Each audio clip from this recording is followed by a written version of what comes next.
이재명 대통령의 국정수행 지지도가 5주 연속 하락해 취임 후 최저치를 기록했다는 여론조사 결과가 나왔습니다. 리얼미터가 에너지 경제신문 의뢰로 지난 10일에서 14일 전국 18살 이상 2,511명을 대상으로 조사한 결과 이 대통령이 국정수행을 잘한다는 평가는 지난주보다 0.3%포인트 떨어진 43%로 집계됐습니다. 부정평가는 54.1%로 지난주보다 1.1%포인트 올라 3주 연속 오차 범위 밖에서 긍정평가보다 우세했습니다. 리얼미터는 부동산 세제 개편안을 둘러싼 혼선과 더불어민주당 의원의 캠퍼스 청년주택 발언 논란으로 촉발된 청년 주거민심 반발이 겹치면서 정책 신뢰도가 떨어진 영향으로 보인다고 분석했습니다.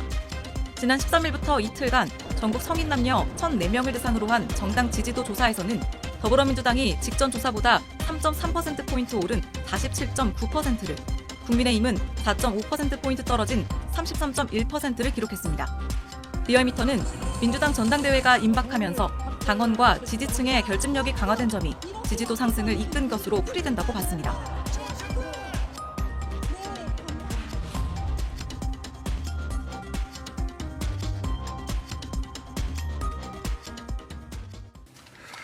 우선 리얼미터 대통령 지지율이 계속 떨어지고 있네요. 네, 5주 연속 내림세를 보였습니다. 낙폭은 크지 않았는데요. 이제 낙폭이 이번 주까지 이제 좀 둔화되면서 제 개인적으로는 다음 주부터는 좀 회복하지 않을까 싶은데 전당대회가 이제 변곡점이라고들 다들 생각하고 있는데 지난주 대비 0.3% 포인트 빠진 43%, 부정평가는 1.1% 포인트 오른 54.1%. 일간으로 보면 주 후반에 조금 약세였고 주 후반에 아시다시피 국민의힘 중진 의원들과 골프, 그다음에 개헌 뭐 이런 이슈가 증폭이 됐고요. 또 부동산 대책이 발표가 됐는데 또 거기에 대해서 여러 가지 비관으로 나오다 보니까 주 후반에 조금 더 약세를 보였습니다. 그리고 지금 갤럽 같은 경우도 크게 빠졌잖아요. 갤럽도 한 7% 빠졌던가요? 예, 7% 빠져서 44%가 나왔었으니까 전화면접 조사에서. 그리고 지금 전반적으로 보면 어쨌든 20, 30대는 펫버스 원래 안 좋은 데다가 펫버스 이게 이제 불을 좀 지른 것 같고 부동산 이슈가 좀 있고요. 네. 그다음에 이제 전통적 지지층에게는 개헌 이슈가 부각이 됐잖아요. 근데 이게 내각제 아니냐라는 의구심들이 형성이 되면서 지지층들은 굉장히 이제 전당대회 후폭풍도 있는데 과정에서의 논란도 있었지만 이 개헌 이슈가 굉장히 크게 전당대회로서 정당은 이제 한창 권리당원들 투표를 했기 때문에 네.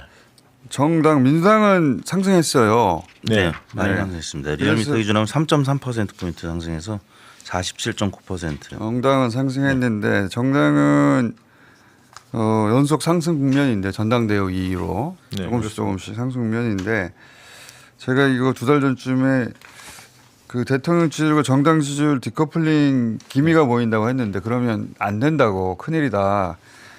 디커플링은 이제 발생을 했습니다. 이미 예. 현상으로는 발생을 했고 원인이 무엇이며 어떻게 이것을 완화하고 다시 회복할 것인가의 문제인데 자 저희 조사도 없어요. 이 디커플링 현상은 대체로 다른 조사에서도 보이고 있는데 네, 유사하게 보이는데 여론조사 꽃 조사가 굉장히 심각하게 나왔는데요. 저희 조사도 지금 일단 정당은 살짝 그 전화면접에서는 상승세입니다.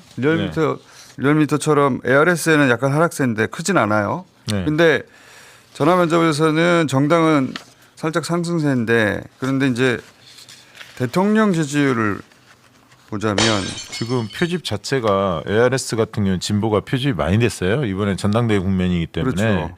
그럼에도 불구하고 ARS 조사에서 대통령 지지율이 40.9, 부정평가 58로 격차가 무려 마이너스 17% 포인트까지 차이가 났고요. 저희는 전화면접 조사는 53.5가 나왔습니다. 리얼미터는 주중 통계고 저희는 주말 통계거든요. 주말에 개헌 이슈가 불거졌죠. 그것도 있지만 주말에는 저희 조사상으로 보면 직장인들이라든가 네. 네, 민주당에 유리한 층이 많이 응답하는 시간대인데 네. 이거는 그렇다면 코어 지지층이 빠졌다고 표현할 수밖에 없어요. 이게 지금 상세 데이터를 보면 저도 깜짝 놀랐는데 민주당 지지층에서 긍정평가가 74.9가 나왔습니다. ARS 조사의 경우에는. 네. 그런데 조국혁신당이나 진보당 51%가 나왔고 무엇보다 진보층에서의 대통령 지지율이 58%가 나왔어요. 이 조사에서. 진보층 전체에서. 그리고 정청래 후보를 선호하는 층에서는 긍정평가가 50.6.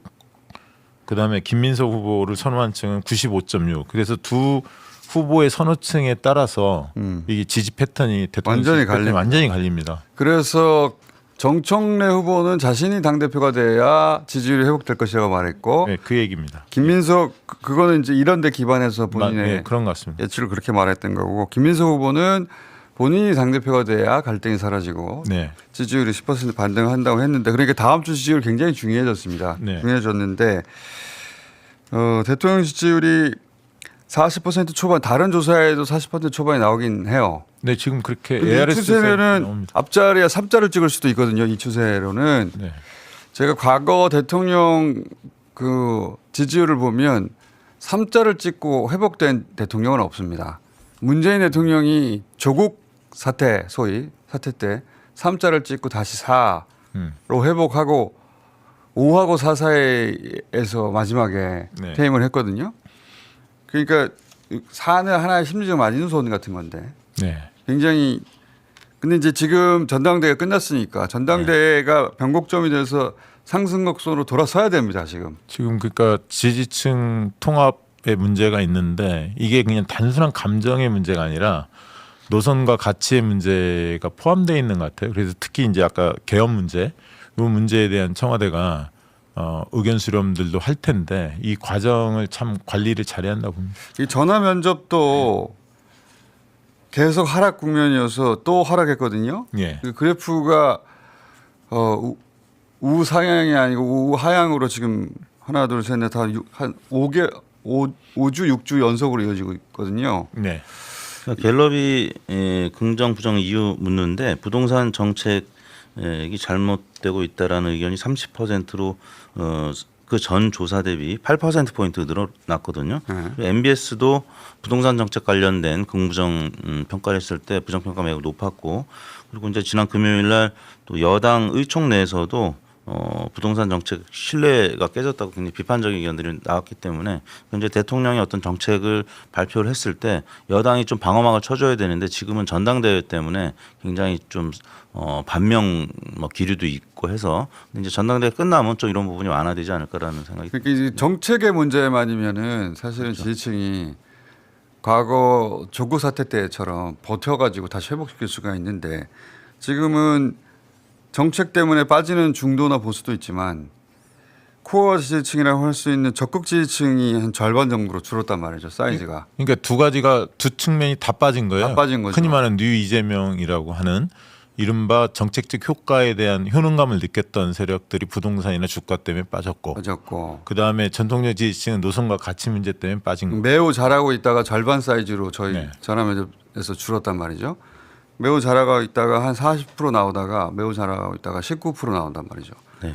여기도 빠지고 그리고 중도 그러니까 정책 효능감 때문에 왔던 네. 과거에 이제 뉴 이재명을 불렀던 그 계층도 빠지고 있으니까 양쪽에서 빠지니까 지금 양쪽이 다 빠졌습니다. 위기가 왔어요. 맞습니다. 왜냐하면 ARS 조사에서 진보가 58 그리고 중도가 38.8 지지도가 그렇게 형성이 됐으니까 과거에 볼 수 없는 수치죠. 향후에 이제 전당대회가 오늘 이제 마무리가 되고 당청 관계가 이제 복원이 돼야 될 거고요. 그다음에 김민석 또 당 대표가 되면 지금 이제 가능성이 김민석 대표가 높으니까. 김민석 당대표가 그 역할을 분명히 하고자 할 텐데 네. 정당 지지를 본인도 이제 그걸 약속했고 그리고 위기의식의 모두를 갖고 있으니까 네. 거꾸로 이번에 아마도 김민석 후보가 당대표가 될 것 같은 지금 그 네. 유력한 상황이죠. 상황인데 여기서는 김민석 후보가 내는 메시지만큼이나 정청래 후보가 내는 메시지도 굉장히 중요합니다. 그렇죠. 어떤 메시지를 그 뒤에 내느냐에 따라 네. 그 자신을 지지했던 층이 사실은 빠져나간 코어 지지층이거든요. 아니 되게 뭐 정청래 후보 입장에서는 긍정적 메시지 내겠죠. 네. 뭐 당이 통합되고 당연히 그 대통령- 메시지를 텐데 근데 그게 지지층에 울림을 줄 수 있을지 모르겠어요. 그러니까요. 어떻게 울림을 줄고 어떻게 끌고 갈 것인지 그러니까 김민석 당 대표가 된다면 정청래 이제 의원이 되겠죠. 의원이 가장 중요한 파트너가 될 수 있어요.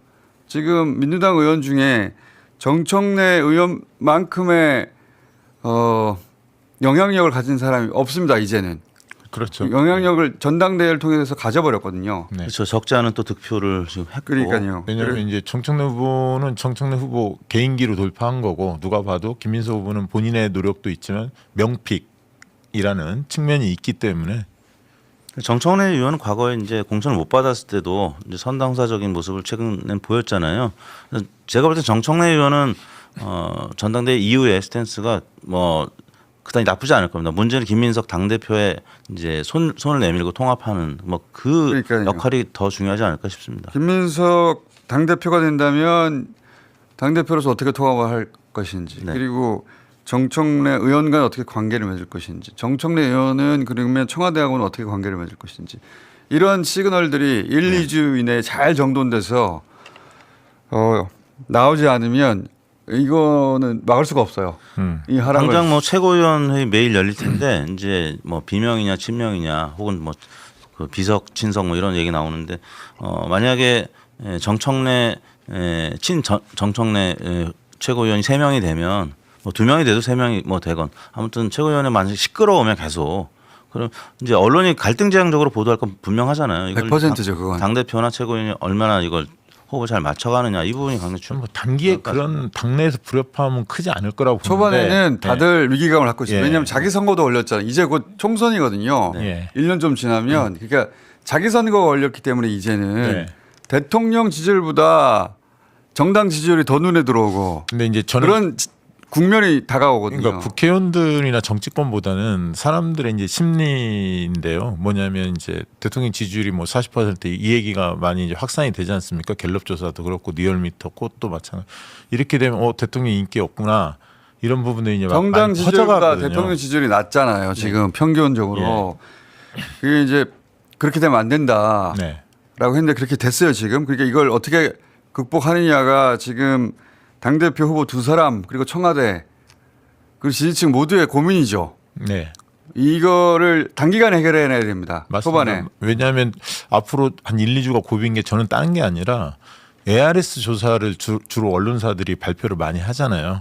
전화면접 조사보다 ARS 조사를 많이 빈도가 더 많으니까. 빈도가 훨씬 많은데 그렇죠. 지금 이제 진보 표집이 전당대회 기간이기 때문에 진보 표집이 많이 잡혔거든요. 그럼에도 불구하고 40% 지금 초반대 국정 지지도가 나왔기 때문에 만약에 진보 표집이 덜 잡혔을 때 전당대회 이후에 그럴 때는 진짜 30% 후반대까지 내려갈 조사가 나올 수도 있다는 거예요.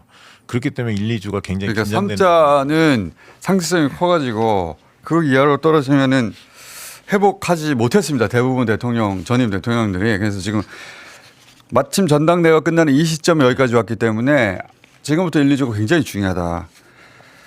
자, 그리고 여론조사 사실 끝났어요. 지금. 네. 끝났기 때문에 어떻게 결과 나올지 우리 조사 결과 발표하고는 아무 상관이 없는데 저희 조사상으로는 전화면접은 김민석 후보가 확 올라갔습니다. 네. 저희가 대체로 전화면접이 맞아왔는데 전화면접은 김민석 후보가 확 올라갔고 전화면접 추세가 둘이 붙었다가 벌어졌어요. 15%나 벌어졌습니다. 네, 많이 벌어졌고. 많이 벌어졌어요. 전화면접은. 예. 근데 ARS는 거꾸로 정청래 후보가 계속 상승세거든요. 예, 그렇습니다. 이게 완전히 경향이 이렇게 정반대로 나오는 거는 드문 일인데 정반대로 나왔어요. 저과정까지 폭넓게 그 판단하는 층에서는 김민석 후보가 그러니까요. 약간 대세 인식을 저희 장악했다. 조사상으로는 대세 인식을 탔다. 예, 그래서 그렇게 보여지는데 그렇게 보여집니다. 지금 이제 오늘 발표돼 여론조사 방식이 ARS로 한단 말이에요. RDD 방식으로. 그렇죠. 그러면 지금 여론조사 곧 ARS 조사하고 유사한 패턴인데 과연 어떻게 나올지. 저는 왜냐하면은 저희가